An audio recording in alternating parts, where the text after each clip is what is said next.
इस वक्त की बड़ी खबर हिमाचल प्रदेश से। आप देख रहे थे 15 दिन से लगातार विवाद संजोली मस्जिद को लेकर चल रहा था। हिंदू प्रदर्शन कर रहे थे, सड़कों पर उतरे थे, जिन्हें रोकने के लिए प्रशासन ने लाठीचार्ज किया, पानी की बौछारें की, बैरिकेडिंग लगाई, कई इलाकों को सीज कर दिया गया।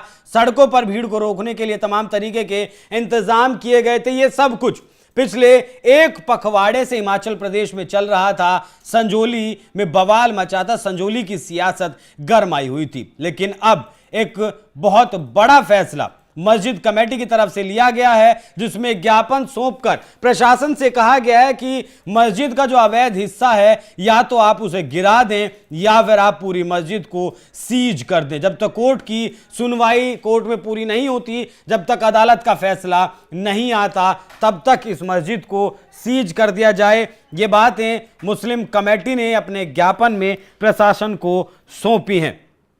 और बड़ी बात यह है कि इस ज्ञापन को लेकर मुस्लिम कमेटी खुद प्रशासन के पास गई थी। कमेटी ने नगर निगम में ज्ञापन सौंपकर कहा कि मस्जिद के अवैध निर्माण को गिरा दिया जाए या फिर उसे सीज कर दिया जाए। कमेटी ने यह भी माना कि मस्जिद में अवैध निर्माण हुआ है। कमेटी के मुताबिक हिमाचल प्रदेश में बाहरी लोग आए, उनकी वजह से अवैध निर्माण हुआ। इससे हिमाचल प्रदेश में भाईचारे का माहौल बदल रहा है। शिमला की मस्जिद कमेटियों और वक्फ बोर्ड ने मिलकर बैठकर अवैध निर्माण हटाने का यह फैसला लिया। इसमें एक बहुत बड़ी बात यह लिखी गई है, जो कहा गया है कि हिमाचल में बाहरी लोग आए, उनकी वजह से अवैध निर्माण हुआ। तो क्या सवाल यह भी उठता है, क्या बाहरी लोगों ने आकर जबरदस्ती जबरन एक मंजिला जो मस्जिद थी उसके ऊपर 3 मंजिल इमारत खड़ी कर दी? क्या वहां के लोगों की इसमें अनुमति नहीं थी? तो बहुत सी सवाल यू टर्न पर मस्जिद कमेटी के उठ रहे हैं।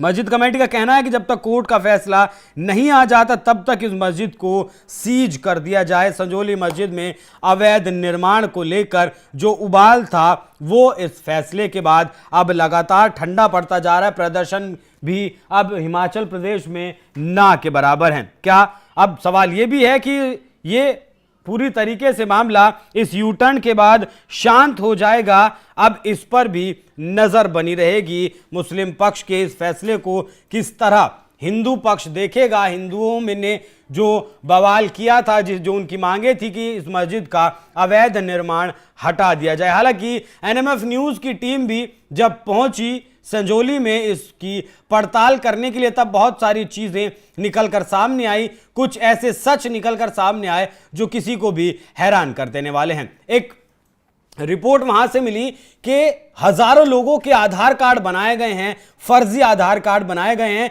जिनमें 1 जनवरी का डेट ऑफ बर्थ दिखाया गया है, बस साल चेंज हो गया। किसी में 1994 का साल है, किसी में 1995 का साल है, किसी आधार कार्ड में 1996 या फिर 1997 का साल है, लेकिन जन्म की तारीख 1 जनवरी ही बताई गई है। बहुत सारे आधार कार्ड इस तरीके के एनएमएफ न्यूज की टीम के हाथ भी लगे हैं। और ये बड़ा सवाल उठता है कि क्या ये लोग जो आए हैं, जिनके फर्जी कागजात यहां बनाए गए, वो घुसपैठिए हिंदुस्तान के ही दूसरे हिस्सों के थे, ये बाहरी लोग थे, हिमाचल के बाहरी लोग थे, या फिर घुसपैठिए थे, बांग्लादेश से लाकर इन्हें यहां बसाया गया? क्या वोटों के लिए नेताओं ने, कुछ चंद रुपयों के लिए, या फिर वोटों के लिए यहां के नेताओं ने अपना ईमान बेच दिया है? दूसरी तरफ इस फैसले को इस तरह भी देखा जा रहा है कि कांग्रेस की सरकार है हिमाचल प्रदेश में, राहुल गांधी मुस्लिमों के इस वक्त रहनुमा बने हुए हैं, और अगर सरकार की तरफ से आदेश दिया जाता मस्जिद के अवैध हिस्से को